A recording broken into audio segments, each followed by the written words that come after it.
Have you ever felt that sudden, jarring chill in a relationship or even a close friendship? You know the one where everything seems amazing and then practically overnight, the energy just completely drops. It is incredibly confusing. Today, we're unpacking a deeply human puzzle. We're diving into the source material to explore the psychology behind a fading connection, and we're going to figure out exactly why that spark just disappears. Here is a quick look at our agenda for this explainer. We'll start with number 1, the fading spark. Then move into number 2, it's not about you. After that, we'll explore number 3, moving too fast. Analyze number 4, communication and confidence. And wrap the whole thing up with number 5, moving forward. Okay, let's dive right into this with section 1, the fading spark, when distance grows. So has the spark completely fizzled out? Look, this is an agonizing yet pretty much universal human experience. You start noticing a partner, or maybe a really close platonic friend, just becoming more and more distant. And honestly, that creeping realization that the dynamic is shifting, it leaves you completely confused and hurt. But before we instinctively start pointing the finger at ourselves, it's absolutely fascinating to look at the underlying psychology at play here. That brings us to section 2, it's not about you. We're looking at external factors and timing. I know this is a really tough pill to swallow, but a sudden loss of interest might not have anything to do with you at all. I mean, think about it. When communication suddenly drops off a cliff after those first few dates, our immediate, knee-jerk reaction is profound self-doubt. We think, what did I do wrong?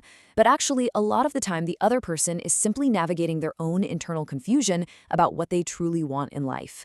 They likely showed all this early interest while trying to figure out compatibility, and their fading interest, it's really just a reflection of their own personal journey, not some massive flaw in yours. And this brilliantly illustrates how the whole right person, wrong time cliché happens. Timing is a massive psychological variable in all of this. For instance, you might have someone pouring literally all of their energy into a demanding new career or intense studies, while the other person is completely focused on settling down and building life together. Even if your interpersonal compatibility is totally off the charts, these fundamental differences in your life trajectories create this natural, inevitable friction.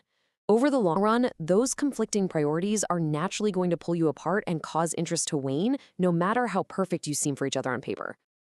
Moving right along to section 3, moving too fast, where we'll unpack pacing issues. Rushing headfirst into intense dynamics creates a highly volatile foundation. We've all seen this timeline, right? A relationship starts incredibly hot and steamy on day 1, totally driven by a massive spike in novelty and dopamine. And hey, there is absolutely nothing wrong with physical chemistry, but psychologically speaking, it is a risky trap if it's the only pillar holding you up. Because by week 4, as that initial chemical rush naturally starts to fade, you really need something more. If there isn't a deeper, solid emotional foundation to catch you both, the dynamic almost always collapses entirely by month 3. Now, what's really interesting about this slide is how it highlights that emotional pacing is just as delicate as physical pacing. Imagine this. You meet someone new, and within days, you're casually sharing this bizarre, kind of gross dream you had last night, immediately followed by trauma dumping the absolute chaos of your best friend's love life onto them. It's completely well-intentioned, you're just excited, you just want to share your life. But honestly, it's a pacing disaster. It totally overwhelms their nervous system, pushing them to lose interest rapidly simply because they feel emotionally swamped by the flood of information. Let's transition to section 4, communication and confidence, specifically looking at our interactive behaviors. You know, when we lack confidence, we tend to physically and emotionally shrink into ourselves. We look down when we're talking, we hide our true quirks, we second-guess literally everything we say around a crush. It's essentially a giant self-fulfilling prophecy.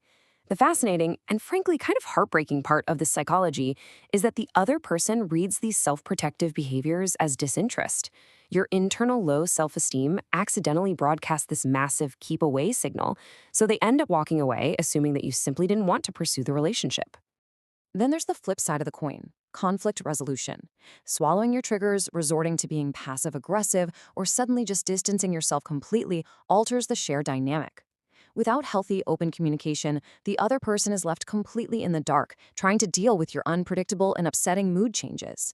Whether you're the one pulling away or they are, the sheer lack of clarity is an absolute fast track to emotional burnout. It puts massive strain on the connection from both sides and quickly erodes whatever interest was there. Finally, we reach section 5, moving forward on your journey.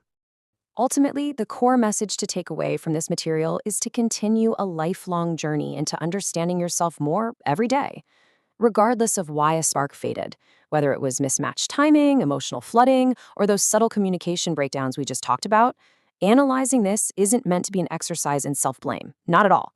It's about empowering your own self-awareness so you can build healthier, much more resilient connections next time, all while continuing to just live your best life. So here is a final thought to leave you with. Now that you understand the psychological mechanics behind a fading spark, what do you plan to do differently? Take a moment today to really reflect on your own pacing, your confidence, and how you communicate when things get tough. Keep exploring, keep growing, and I'll see you in the next one.